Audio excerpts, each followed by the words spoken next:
Hello guys! Welcome back again to my YouTube channel. Hello po sa inyong lahat. Happy New Year! So for today's video, ngayon po is January 2, 3:45 po ng hapon. Ayan. So ngayon guys, mag-update naman po ako sa inyo ng sales natin dito sa aming sari-sari store. So meron ako dito ng hawak na logbook 2022. Ito po yung 2023. So dito muna tayo sa December 2023. Kakatapos ko lang din kasi mag-compute ngayon ng mga benta, tapos yung summary na din.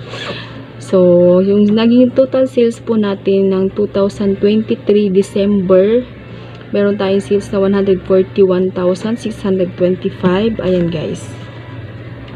Tapos, iniles ko po yung 14,162.5. Yan po yung 10% na kinukuha ko. Sa mga nagtatanong para saan daw yung 10% na kinukuha ko, yung nakalagay dito sa logbook ko. So, yung 10% po na yan, guys, yan yung kinukuha ko na parang sweldo ko sa sarili ko. Diyan kami kumukuha ng pang-budget. Kung ano man yung mga rin dyan ako kumukuha. Kaya naglilis po ako ng 10%. So, yung total sales natin is 141,625 less po ng 10% na 14,162.5. So, meron tayong net sales na 127,462.5. So, ayan siya guys. Medyo against the light lang kasi sobrang init dito sa tindahan. So, ayan siya.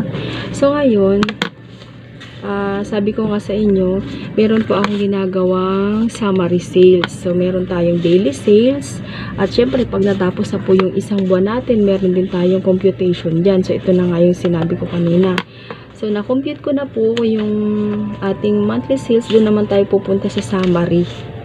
Wait nga lang. Iharap ko na lang yung camera. So, ayan guys. Ito po yung ating summary sales. So, pag nakakompute na po ako niyan sa monthly, tapos natapos na po yung isang taon, ito na yung ginagawa ko. So, nag-open po yung aming sari-sari store August 8, 2020. So, dyan ako nag-start ng record and then hanggang December 31, 2020. Ayan po yung ating sales, 28,624. So, dito naman po sa sumunod na taon, 2021 naman po, ayan po yung kanyang date. Tapos, ito po yung kanyang amount, 750,870. Then, 2022 hanggang sa katapusan po ng taon, nandito naman po yung ating sales. At ngayon nga pong kakatapos lang na taon ng 2023, ito naman po yung ating naging benta. O, ayan guys, diba? Sobrang nakakatuwa naman kasi nakikita natin na nagkakaroon ng improvement yung ating sales. So, syempre, para mas dumami pa yan, kailangan dublihin natin yung ating sipag at tiyaga sa ating sari-sari store. So, ayan po, meron tayong sales sa buong taon ng 2023 na umabot na po ng 1,097,932. So, thank you Lord talaga. Ito po, ginagawa ko tong pagre-record na to. Nagsisimula sa daily sales, monthly sales, hanggang ito po yung aking summary sales. Tutuloy-tuloy ko lang yan para nakikita ko kung ano yung pagbabago.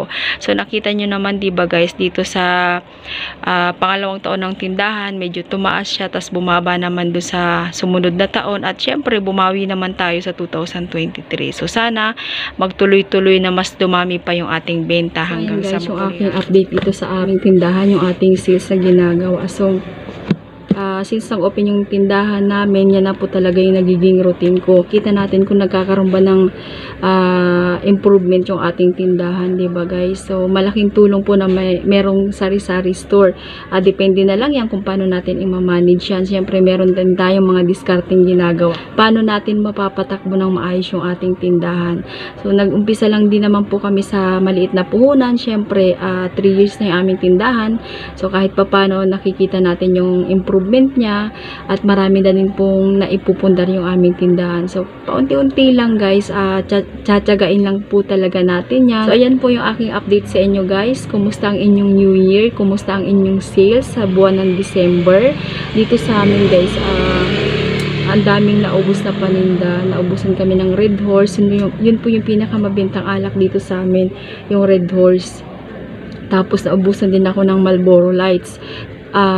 January 1, pinalabas ko si partner sa may mga wholesaler dito sa may sa amin sa labasan.